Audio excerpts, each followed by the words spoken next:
qu'il a prédestinés, il les a aussi appelés. Et ceux qu'il a appelés, il les a aussi justifiés. Et ceux qu'il a justifiés, il les a aussi glorifiés. Alléluia. Donc vraiment, ce soir, le Seigneur voudrait que vous preniez conscience de votre héritage. Alléluia.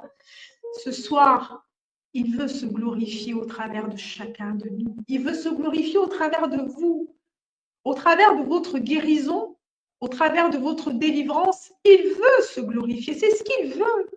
Alléluia. C'est son désir le plus cher. Il n'aspire à rien d'autre. Alléluia. Nous ne servons pas un Dieu qui est mort et nous ne servons pas un Dieu, entre guillemets, qui aime l'affliction. Alléluia. Nous servons le Dieu de la vie. Alléluia. Nous servons le Créateur du ciel et de la terre. Nous servons celui qui nous a créés avec minutie, avec perfection, vous savez, et qui a pris tout son temps, non seulement pour nous créer, mais aussi pour créer le ciel, la terre et tout ce qu'elle renferme. Rappelez-vous, il a fait en 7 jours. Croyez-vous qu'il n'était pas possible qu'il puisse le faire en un jour? Il le pouvait. Il peut tout. Mais il a pris soin de le faire avec minutie, avec amour.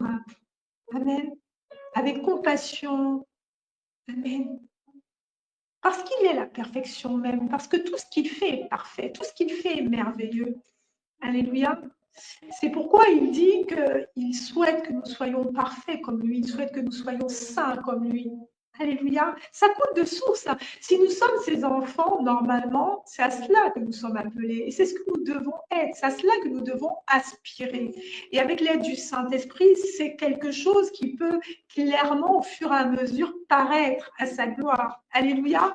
C'est son vœu et son désir. Et ce soir, s'il m'amène verset vers sa parole dans ce sens, c'est vraiment pour vous réconforter et surtout pour vous rassurer sur le fait qu'il vous aime toujours. Quel que soit ce que vous faites, quel que soit où vous en êtes, il vous aime.